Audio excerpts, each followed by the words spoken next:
अभी music company की एक भावपूर्ण प्रस्तुति अंगुलीमाला। घबराए जब मन अनमोल और हृदय हो।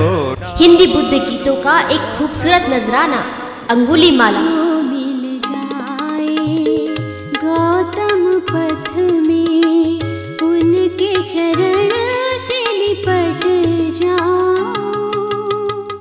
Cassettes and VCD available only on अभी म्युझिक। अभी म्युझिक कंपनी प्रस्तुत करीत आहे 9 कोटीची आई रमाई यांची गाथा सांगणारी गीते।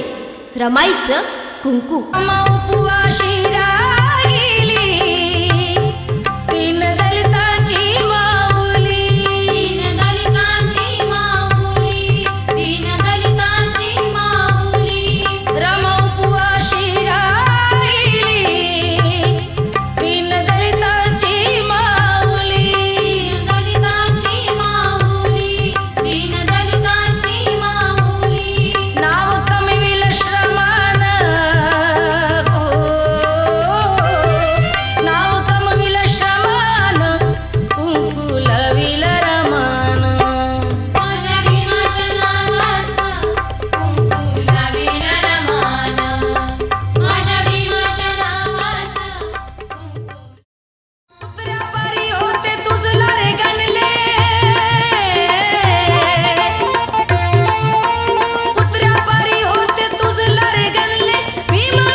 कैसेट्स आणि VCD उपलब्ध फक्त अभी म्युझिकवर।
नमो बुद्धाय।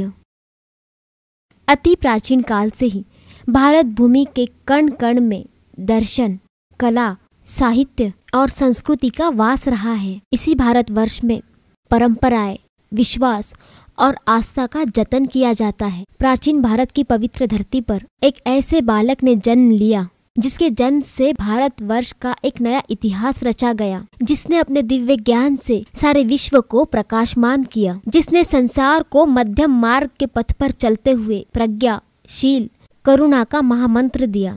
इसी बुद्ध के धरती को और महाकारुणिक तथागत गौतम बुद्ध को हम नमन करते हैं और शुरू करते हैं हमारा सफर तथागत गौतम बुद्ध के जन्म से महापरिनिर्वाण तक का। आइए आप भी हमारे इस सफ़र में हमारे हमसफ़र बनिए। हमारे दर्शन यात्रा का सफ़र हम सिद्धार्थ गौतम बुद्ध के जन्म स्थल लुम्बिनी से शुरू करते हैं। ये स्थान वर्तमान में भारत नेपाल सीमा से निकट पीपरहरा गांव सिद्धार्थ नगर जनपद में स्थित है। उस समय का ये भारत का कपिलवस्तु नाम का शाक्यों का एक वैभवशाली नगर हुआ करता था। यही सिद्धार्थ गौतम बुद्ध की नगरी थी और उनके पिता शुद्धोधन यही राज्य किया करते थे। महाराजा शुद्धोधन की 2 रानियां थीं। उनमें से एक का नाम महामाया और दूसरी का नाम प्रजापति गौतमी था। ये दोनों सगी बहनें थीं। जब महामाया गर्भवती हुई तब अपने मायके देवधर जाने की इच्छा प्रकट की और शुद्धोधन महाराज ने उचित व्यवस्था के साथ महामाया को तुरंत ही भेज दिया। कपिल वस्तु से लगभग 10 किलोमीटर की दूरी पर शुद्धोदन का राज्य उद्यान पड़ता था, जहाँ पर महामाया ने कुछ समय के लिए राज दरबारियों और दासियों को संकेत दिया। महामाया के संकेतानुसार यही वो स्थान है जहाँ सारा काफिला रुक गया था। इसी स्थान को लुम्बिनी वन के नाम से जाना जाता था।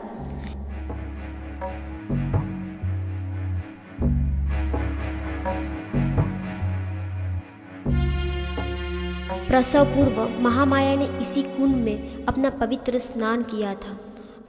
कई वर्षों तक ये स्थान अज्ञात रहा। सम्राट अशोका ने इसे ढूंढ निकाला और ईस्वी सन पूर्व 244 में यहाँ छोटे छोटे स्तूप और अनेकों चैत्य बनवाए, जो हम आज भी अवशेषों के रूप में देख सकते हैं।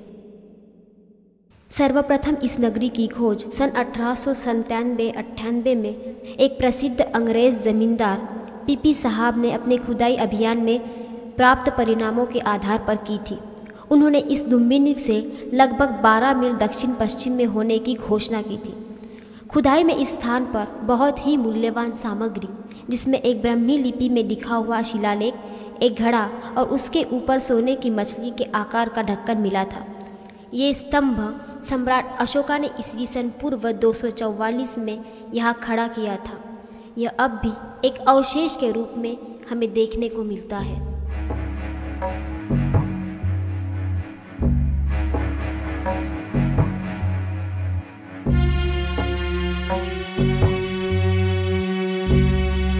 जिसके जन्म से सारी दुनिया में खुशी की लहर दौड़ पड़ी, जिसके जन्म से सारा आकाश झूम उठा, जिसने सारे संसार को करुणा, शील, प्रज्ञा का महामंत्र दिया, जिसने संसार के सारे प्राणियों को शांति, अहिंसा, त्याग और क्षमा का मार्ग दिखलाया। भारत जैसे छोटे से देश की विश्व में आज जिनके नाम से पहचान है, ऐसे महाकारुणिक तथागत गौतम बुद्ध का जन्म 2500 वर्ष पहले यही इसी पवित्र धरती पर हुआ और तभी से शुरुआत हुई थी एक स्वर्णिम युग की। तो चलिए चलते हैं और दर्शन लेते हैं महाकारुणिक के जन्मस्थल के। आइए।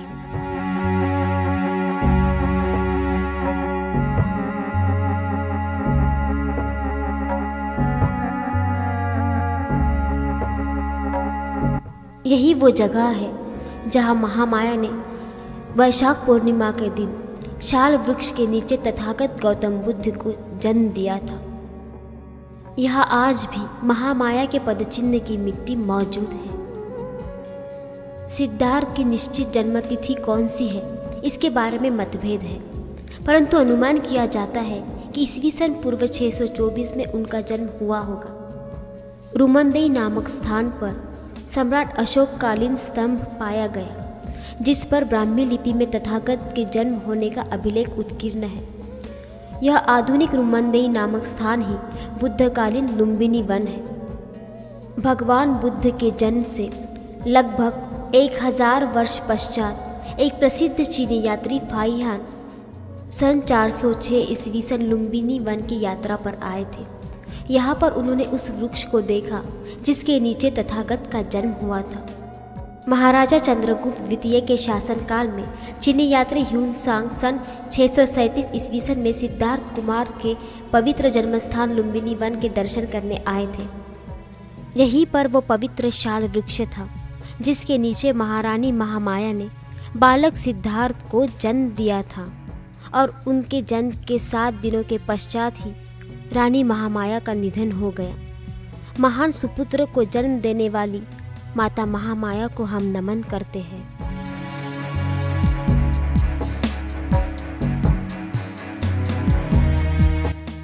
महामाया मंदिर से कुछ ही दूरी पर नेपाली शैली में बना यह एक बुद्ध विहार है, जिसमें नेपाली वास्तुकला की झलक देखने मिलती है।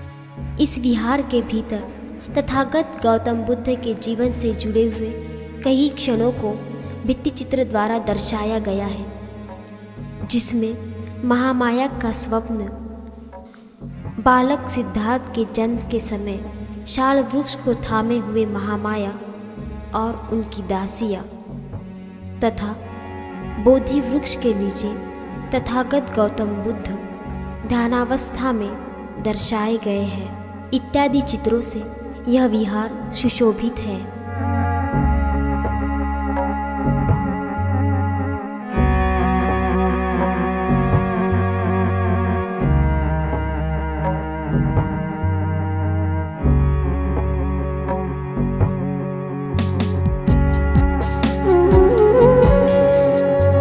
यहीं से कुछ ही दूरी के अंतर पर स्थित है एक खूबसूरत चीनी बौद्ध विहार। इसकी बनावट और सुंदरता देखते ही बनती है। इस विहार की छत के चारों कोनों पर ड्रैगन के मुखौटे बने हुए हैं। प्रवेश द्वार पर लाफिंग बुद्धा की प्रतिमा स्थापित की गई है।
इस विहार में तथागत गौतम बुद्ध की करीबन 15 फुट की प्रतिमा स्थापित की गई है।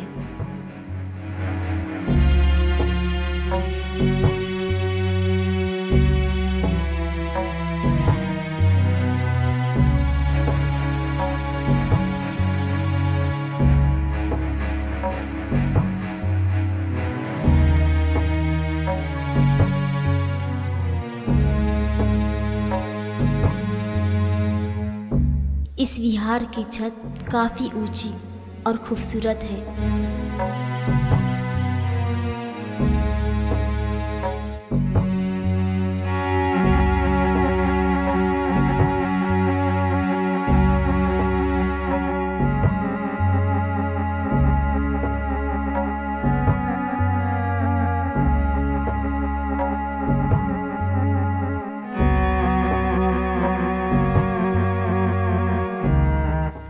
इस विहार के परिसर में रानी महामाया की सुंदर प्रतिमा प्रस्थापित है।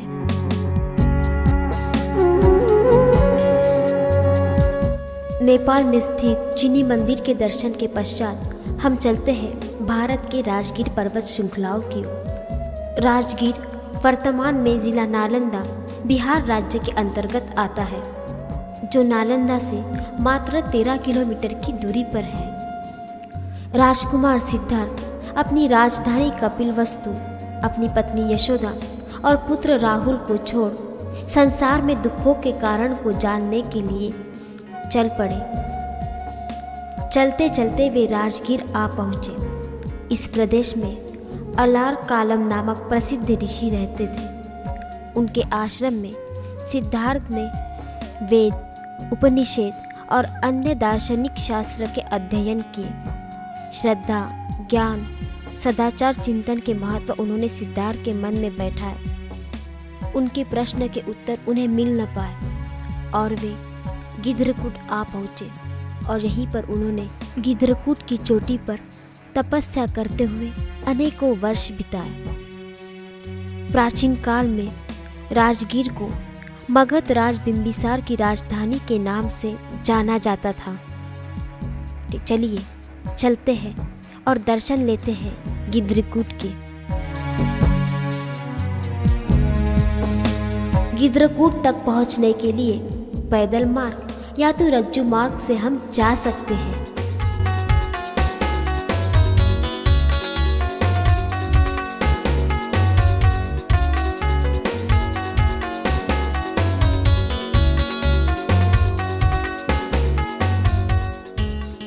ये जो अवशेष है ये संभवतः गिद्धरकूट विहार के हैं।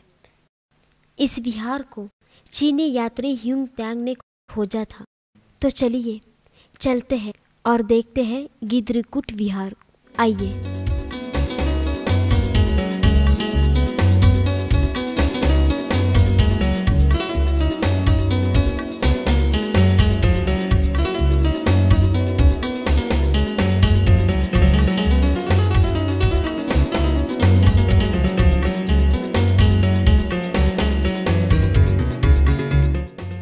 ईंटों के आकार से हमें पता चलता है कि इस विहार का निर्माण सम्राट अशोका ने करवाया था।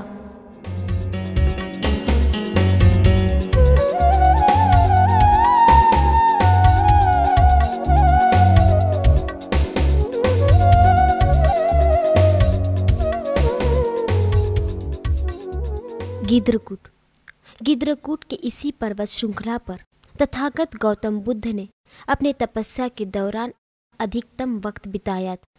तथागत गौतम बुद्ध का यह अतिशय प्रिय स्थान था। यहाँ तथागत गौतम बुद्ध संक्रमण करते थे और अजातशत्रु ने जब राजा बिंबिसार को जेल में कैद कर लिया था तब राजा बिंबिसार इस पर्वत के नीचे से यानी वहीं पर जेल से तथागत गौतम बुद्ध को संक्रमण करते हुए देखा करते थे।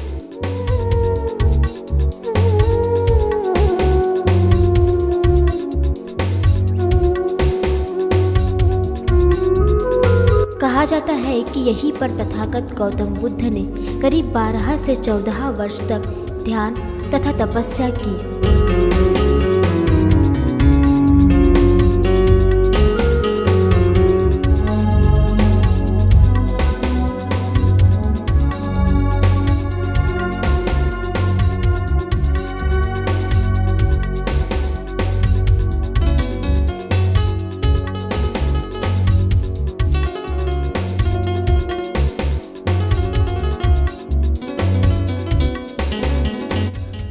बुद्धत्व प्राप्ति के पश्चात जब तथागत गौतम बुद्ध राजगीर लौटे थे तब इसी पर्वत के निचले भाग में स्थित गुफाओं में वे अपने शिष्यों के साथ विश्राम किया करते थे।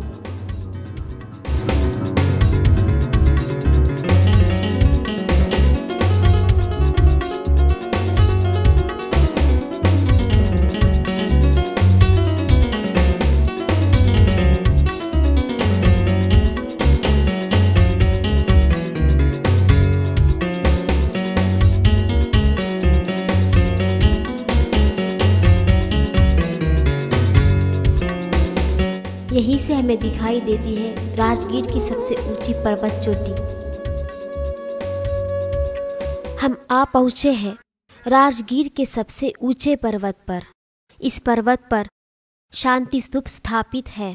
ये स्तूप जापान के बौद्ध भिक्खु एवं वरिष्ठ गुरु फ्यूजी इन्होंने बनवाया था। यह शांति स्तूप तथागत गौतम बुद्ध के शांति का संदेश हमें देता है। तो चलिए चलते हैं और दर्शन करते हैं शांति स्तूप के। आइए।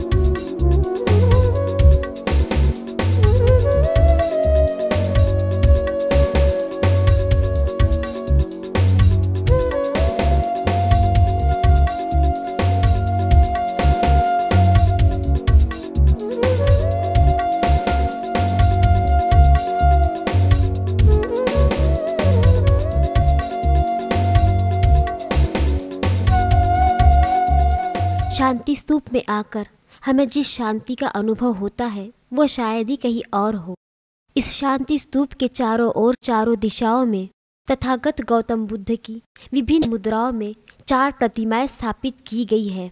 मानो ये चारों प्रतिमाएं बुद्ध के शांति का संदेश चारों दिशाओं में फैला रही हो। सच, इस शांति स्तूप में आकर हमें जो शांति का अनुभव मिलता है वो शायद ही कहीं और हो।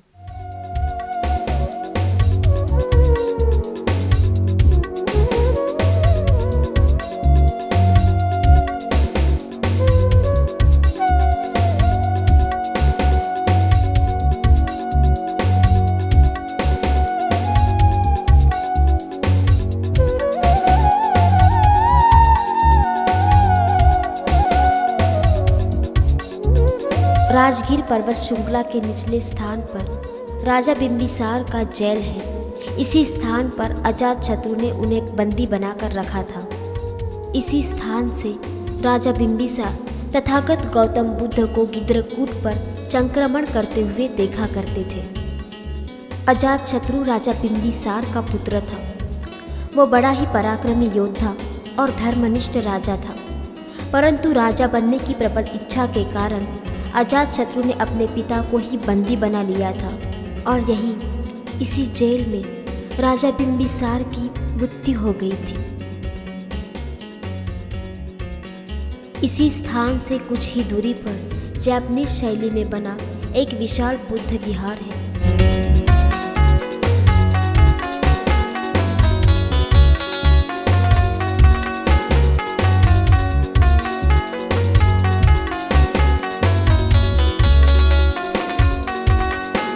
इस विहार में तथागत गौतम बुद्ध की एक विशाल मूर्ति स्थापित है।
राजगीर में वर्षों तपस्या करने के बावजूद तथागत को उनके प्रश्नों के उत्तर न मिल पाए और वे इस स्थान को त्याग कर अपने सवालों के जवाब ढूंढते हुए धुल्लेश्वरी की ओर चल पड़े।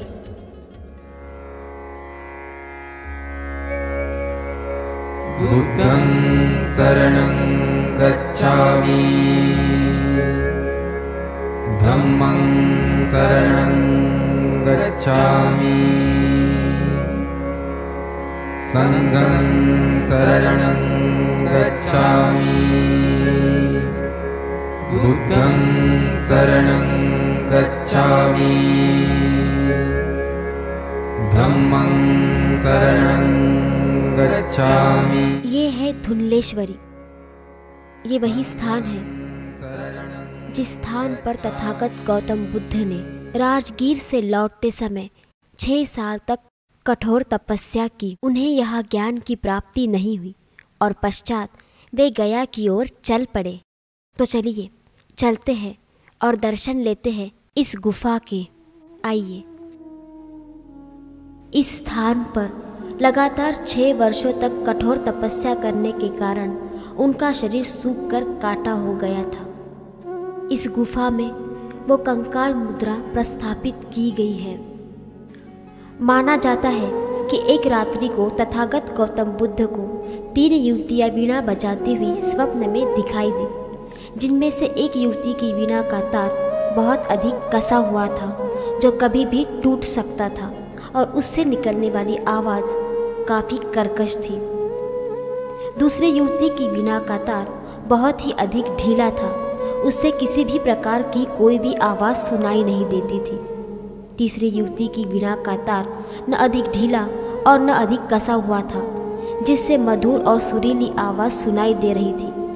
वीणा के तार को मध्यम स्थिति में कसने से वीणा से निकलने वाले मधुर स्वर के आधार पर ही शरीर को तपस्या से न अधिक कष्ट और न अधिक सुख सुविधाएं देना श्रेष्ठ मार्ग समझा। अनुभव के इसी आधार पर भूखा रहकर तपस्या करके शरीर को कष्ट देकर ज्ञान प्राप्ति का मार्ग उचित नहीं समझा, और वे इस स्थान को छोड़कर आगे चल पड़े। बुद्धं शरणं गच्छामि, धम्मं शरणं। 6 वर्षों के कठोर तपस्या के पश्चात गौतम चलकर कुछ ही दूरी पर बरगद के पेड़ के नीचे बैठ गए। बुद्धं शरणं गच्छामि। आप सोच रहे होंगे कि मैं किसी पर्वत की चोटी पर खड़ी हूँ, लेकिन ये किसी पर्वत की चोटी नहीं, बल्कि सुजाता के स्तूप का ऊपरी हिस्सा है, जिसका खुदाई कार्य अभी चल रहा है। कहा जाता है कि इसी स्थान पर सुजाता ने तथागत को खीर दान की थी। बुद्ध काल के सैनानी गांव को आज वर्तमान में बकरौल या फिर सुजाता के गांव के नाम से भी जाना जाता है। उस समय इस स्थान पर घना वन हुआ करता था। कहा जाता है कि यही सुजाता का गांव है, लेकिन निश्चित रूप से ये नहीं कह सकते कि वो कौन सा है। इसका निर्माण सम्राट अशोका ने करवाया था। यह स्थान बौद्ध गया से तकरीबन 1 किलोमीटर की दूरी पर है। तो चलिए चलते हैं और देखते हैं यह स्तूप। आइए। सुजाता एक कृषक पुत्री थी। उसने बरगद के पेड़ से मन्नत मांग रखी थी कि यदि मेरे प्रथम गर्भ से मुझे पुत्र प्राप्त होगा तो मैं सहस्त्र गायों के दूध से बनी खीर चढ़ाऊंगी। सुजाता को पुत्र लाभ हुआ तो उसने बरगद की पूजा स्थली तैयार करने के लिए अपनी दासी पुन्ना को भेजा। उस समय सिद्धार्थ उसी बरगद के पेड़ के नीचे तपस्या करने बैठे थे। सुजाता ने सिद्धार्थ कुमार को वृक्ष देवता के रूप में देखा और सुजाता उन्हें साक्षात वृक्ष देवता समझकर वंदना पूजा आदि समाप्त करके खीर भरी थाली को उन्हें स्वीकार करने की विनती की। सुजाता द्वारा सिद्धार्थ को दी गई खीर को ग्रहण करने के बाद 5 परिव्राजकों के मन में सिद्धार्थ कुमार के प्रति तिरस्कार की भावना जागृत हुई और उन्होंने सिद्धार्थ कुमार का साथ छोड़ दिया। तथागत खीर खाने से प्रतभष्ट हो गए। अब उन्हें बोधि लाभ नहीं होगी, ऐसी उनकी मान्यता थी, जिसके कारण वे सिद्धार्थ को छोड़कर चले गए।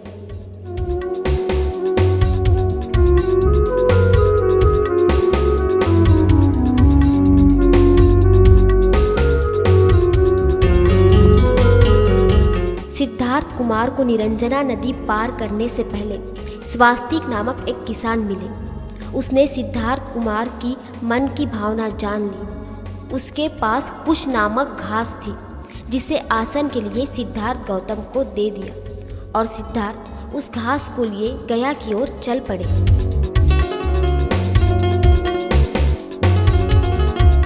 निरंजना नदी पार करने के पश्चात सिद्धार्थ ने यही एक पीपल के पेड़ के नीचे कुश नामक घास का आसन बनाया और उस पर तपस्या करने के लिए बैठ गए। यह है पवित्र महाबोधि महाविहार, जो संसार के समस्त बौद्धों के लिए पवित्र एवं पूजनीय स्थान है। गया यह प्राचीनतम नगर है। बौद्ध गया यह स्थान बिहार राज्य के गया नगर से केवल 12 किलोमीटर की दूरी पर निरंजना नदी के तट पर स्थित है। शरणं गच्छामि, संघं शरणं गच्छामि, बुद्धं शरणं गच्छामि, धम्मं शरणं गच्छामि। इसी पवित्र स्थान पर राजकुमार सिद्धार्थ को इसी पीपल के पेड़ के नीचे वैशाख पूर्णिमा के दिन बुद्धत्व लाभ हुआ था। इसी स्थान पर एक राजकुमार का बुद्धत्व प्राप्ति तक का सफर पूर्ण हुआ। बुद्धं शरणं गच्छामि।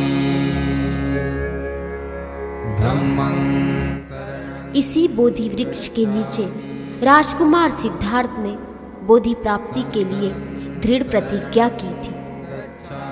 चाहे मेरी त्वचा, नसें और हड्डियां ही बाकी रह जाए, चाहे मेरा सारा मांस और रक्त शरीर से सूख जाए, किंतु बिना बोधि प्राप्त किए मैं इस आसन का त्याग नहीं करूंगा।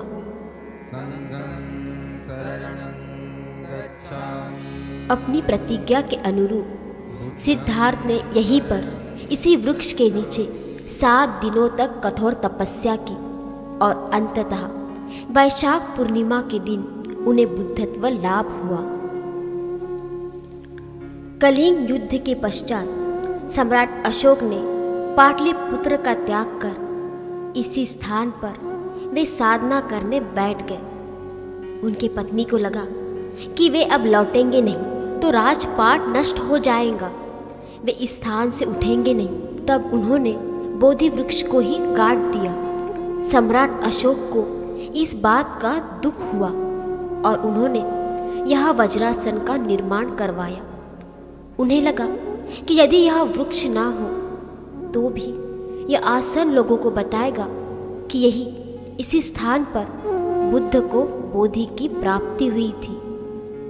बोधि वृक्ष ऊपर से काटा गया था।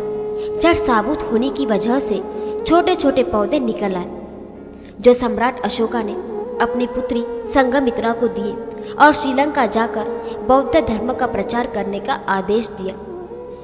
इसी पेड़ की दूसरी पीढ़ी बंगाल नरेश द्वारा नष्ट की गई और तीसरी पीढ़ी मुगलों द्वारा। इस तरह बोधि वृक्ष नष्ट हो गया। वर्तमान में हम जो बोधि वृक्ष देख रहे हैं वह अंग्रेजों द्वारा श्रीलंका से लाकर लगवाया गया है, जिसकी आयु लगभग 124 वर्षों की है। इस बोधि वृक्ष के नीचे देश विदेशों से आए बौद्ध अनुयायी ध्यान साधना करते हैं और बुद्ध को नमन करते हैं।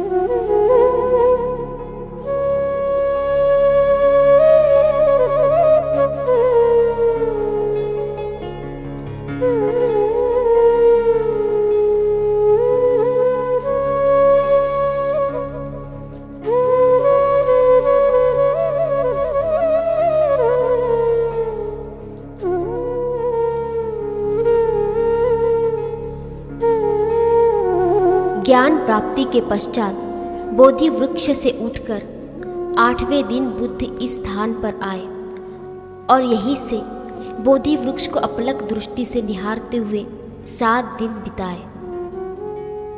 7 दिनों तक बोधि वृक्ष को निहारते हुए वे सोचते रहे, धन्य वो बोधि वृक्ष है जहाँ मुझे ज्ञान की प्राप्ति हुई। मैंने बहुत जगह साधना की लेकिन ज्ञान न मिला, इसीलिए इस जगह का नाम अनिमेष लोचन रखा गया। इस स्थान पर इस मंदिर का निर्माण सम्राट अशोक की रानी चारुवकी ने कराया। भगवान बुद्ध ने अपना 3रा सप्ताह अनिमेष चैत्य और वज्रासन के बीच चंक्रमण करते हुए बिताया, जो आज महाबोधि विहार के उत्तरी दिशा के दीवार से लगा हुआ है।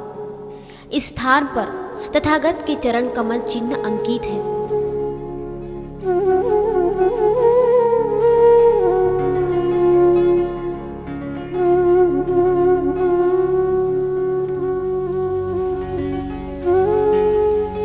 इस स्थान पर संक्रमण करते हुए ध्यान में तथागत गौतम बुद्ध ने 3रा सप्ताह व्यतीत किया। इसीलिए इस स्थान का नाम रत्नचक्रम चैत्य पड़ा।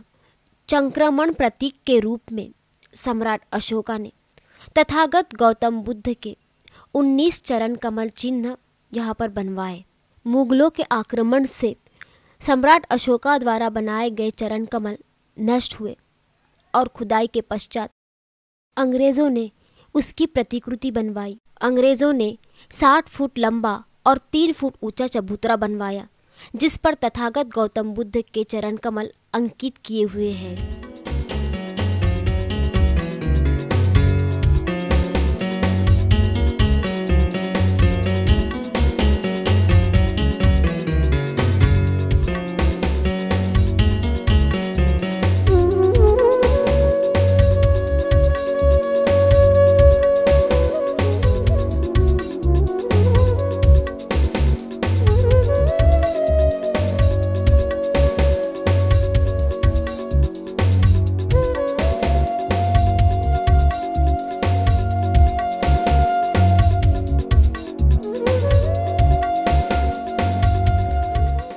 बौद्ध गया में ज्ञान प्राप्ति के पश्चात तथागत गौतम बुद्ध उपदेश देने के लिए अपने पुराने साथियों को खोजते हुए सारनाथ की ओर चल पड़े।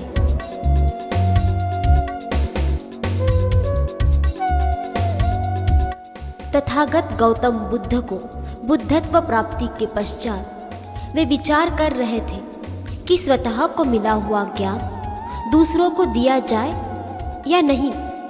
अगर दिया जाए तो किसे वे अपना उपदेश दे। उनके पांचों साथी पहले ही रुष्ट होकर चले गए थे। उनके गुरु अलारकालम और उद्दक मर चुके थे। अंत में काशी के समीप सारनाथ के तपोवन में बुद्ध को अपने पांचों पुराने साथी मिले। उन्होंने पहले बुद्ध से न बोलने का निश्चय किया था, परंतु बुद्ध के पास आते ही वे चुंबक की भांति उनकी ओर आकर्षित हुए। मन ही मन में उन्हें साक्षात्कार हुआ कि बुद्ध को ज्ञान की प्राप्ति हो चुकी है। वे पांचों बुद्ध के चेहरे के समाधानकारक तेज से आश्चर्य में डूब गए और नम्रता पूर्वक उन्होंने उनके पांव पकड़ लिए। सारनाथ की तपोभूमि उस समय विशेष रूप से प्रसिद्ध थी। यहाँ पर प्राणी हत्या मना थी। भरत मुनि के अनेकों ऋषि मुनियों का आश्रम पर था। इस पवित्र स्थान पर बुद्ध ने अपना पहला प्रवचन दिया।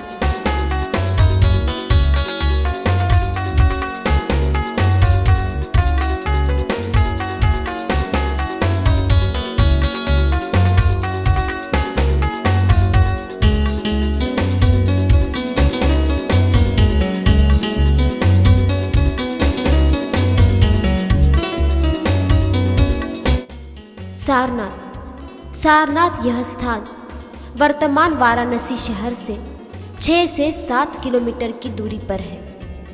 बौद्ध साहित्य में महाजनपद युग में वाराणसी काशी जनपद की राजधानी थी। वाराणसी का अपभ्रंश रूप बनारस है, जो बोलचाल की भाषा में अधिकतम प्रचलित है।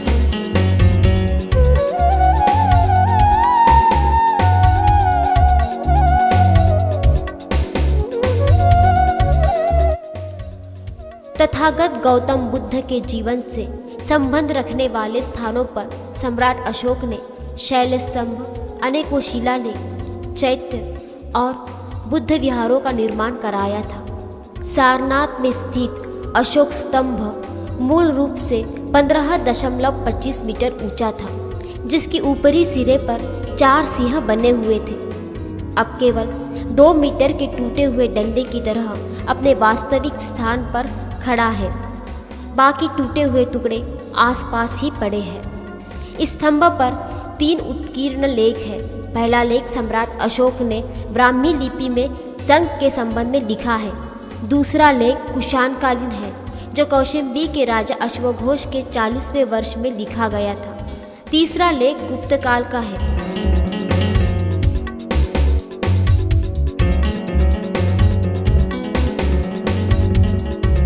सारनाथ बौद्ध दर्शन स्थलों में यह भी एक पवित्र एवं पूजनीय स्थान है। इस स्थान का महत्व इसलिए है क्योंकि यहीं पर तथागत गौतम बुद्ध ने बौद्ध गया में बोधि प्राप्त के पश्चात पंचवर्गीय भिक्षुओं को प्रथम उपदेश दिया था। ये उपदेश धम्मचक्कपवत्तन सूत्र के नाम से जाना जाता है।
भगवान बुद्ध ने सारनाथ में पंचवर्गीय भिक्षुओं को प्रथम उपदेश देने के उपरांत जिस स्थान पर वे स्वयं निवास करते थे उस स्थान को ही मूल गंधकुटी महाविहार कहा जाता है। यह स्थान पंचवर्गीय भिक्षुओं की कुटियों से समीप था, जो धर्मराजिक स्तूप से 18.29 मीटर उत्तर दिशा की ओर पूर्व की तरफ मुंह किए हुए आज भी खंडहर की अवस्था में विद्यमान है। चीनी यात्री ह्वेनसैंग ने अपने यात्रा विवरण में इसे 65.96 मीटर ऊंचा बताया है। खंडित अवस्था में बची हुई दीवारों के चौड़े आधार इसकी भव्यता के प्रतीक है। यह ईंट और चूने से निर्मित है और कहीं कहीं पर इसमें पुरानी इमारतों से निकले हुए पत्थर लगे हुए हैं। यह कला और शैली के आधार पर गुप्तकाल की सी प्रतीत होती है। इसकी छत को सहारा देने के लिए बीच में दीवार बंधाई गई थी।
सारनाथ में जिस स्थान से तथागत ने अपने धम्म का प्रथम ऐतिहासिक उपदेश पंचवर्गीय भिक्षुओं को दिया था, वो स्थान धम्मेक या धमेक आदि नाम से जाना जाता है।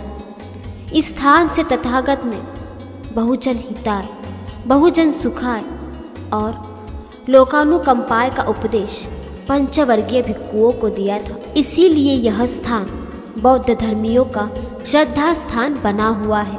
इस स्तूप का निर्माण सम्राट अशोका ने अति विशेष पक्की ईंटों एवं पत्थरों द्वारा 30 मीटर घेरे में गोलाकार और 40 मीटर ऊंचा बनवाया था। सम्राट अशोका द्वारा निर्मित 84,000 बौद्ध विहार, बौद्ध स्तूप, चैत्य आदि में धम्मेक की गिनती विशाल स्तूप के रूप में होती है।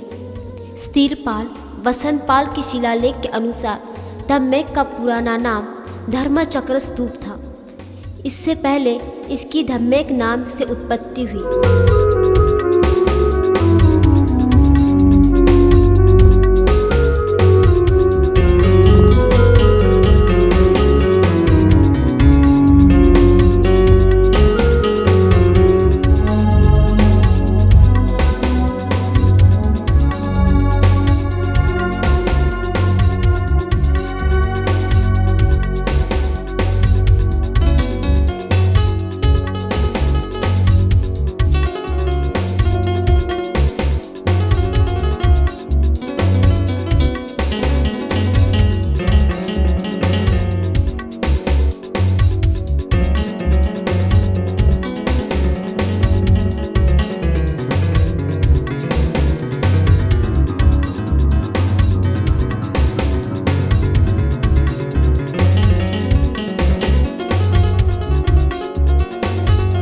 धम्मेक स्तूप के बगल में ही आधुनिक मूल गंधकुटी विहार है, जिसका नवनिर्माण धम्मपाल जी ने किया है, जो प्राचीन और अर्वाचीन होने का संकेत देता है।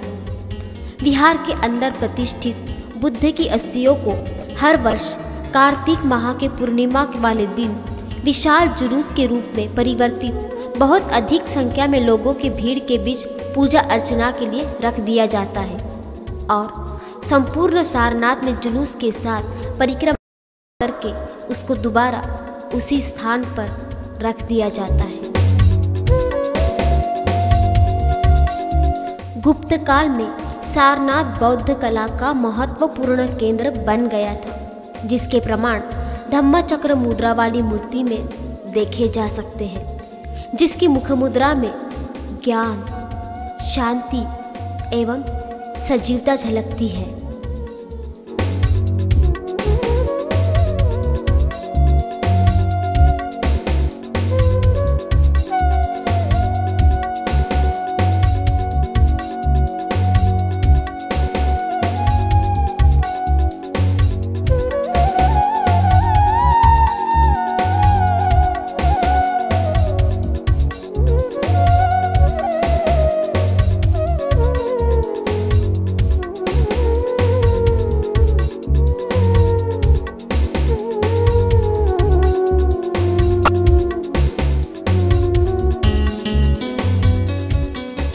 इन शिलाओं पर विविध भाषाओं में तथागत गौतम बुद्ध का प्रथम उपदेश अंकित किया गया है।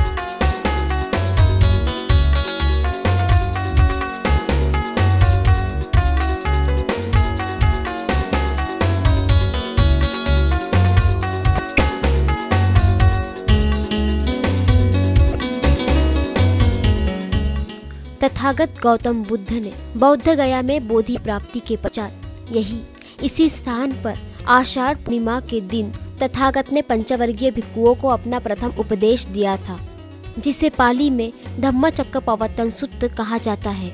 यही इसी पेड़ के नीचे सभा होती थी और इसे सभा मंडप कहते थे। तो चलिए दर्शन लेते हैं सभा मंडप के। आइए।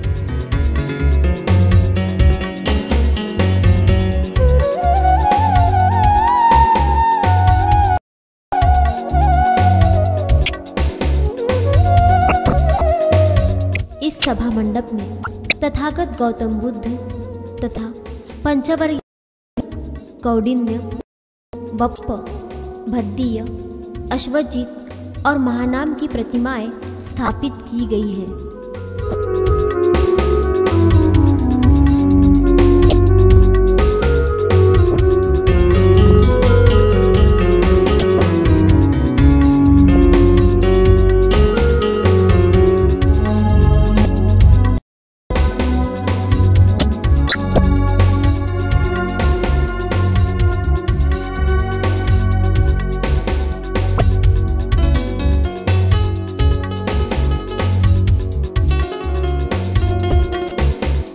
सारनाथ का सफर समाप्त कर हम चलते हैं ऐतिहासिक शहर वैशाली की ओर।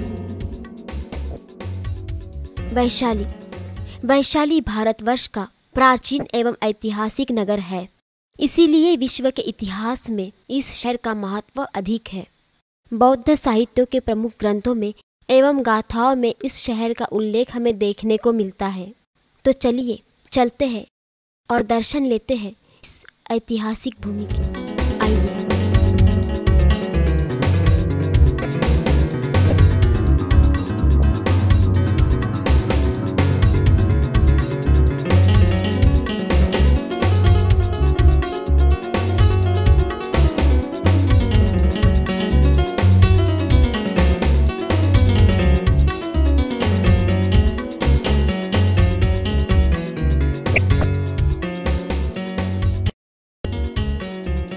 वैशाली में जगत प्रसिद्ध अशोक स्तंभ है। इस के ऊपर में कमल पुष्प पर एक शेर उखड़ बैठा हुआ है और ठीक उसके बाजू में भंते आनंद का अर्धांग स्तूप है। इसकी स्थापना सम्राट अशोक ने की थी। इसी स्थान पर तथागत गौतम बुद्ध ने अपने 10,000 शिष्यों को उपदेश दिया था। इसी स्थान पर उन्होंने अपने निर्वाण की घोषणा भी की थी। बाद में वे कुशीनगर की ओर चल पड़े और वहीं पर उनका महापरिनिर्वाण हुआ। चीनी यात्री ह्वेनसांग 635 ईस्वी सन में जब वैशाली देखने आए तब वैशाली का अधिकांश भाग खंडहर के रूप में परिवर्तित हो चुका था। सर्वप्रथम जनरल कनिंघम ने वैशाली की पहचान चीनी यात्री ह्वेनसांग की यात्रा विवरण के आधार पर बिहार राज्य के बसाड़ और कोल्हुआ गांव के पास विद्यमान प्राचीन अवशेषों से की। 6ठी शताब्दी ईसा पूर्व में यही वैशाली समृद्ध एवं शक्तिशाली लिच्छवीय गणराज्य की राजधानी थी।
तथागत के महापरिनिर्वाण के पश्चात लिच्छियों ने कुशीनगर से तथागत के अस्थि कलश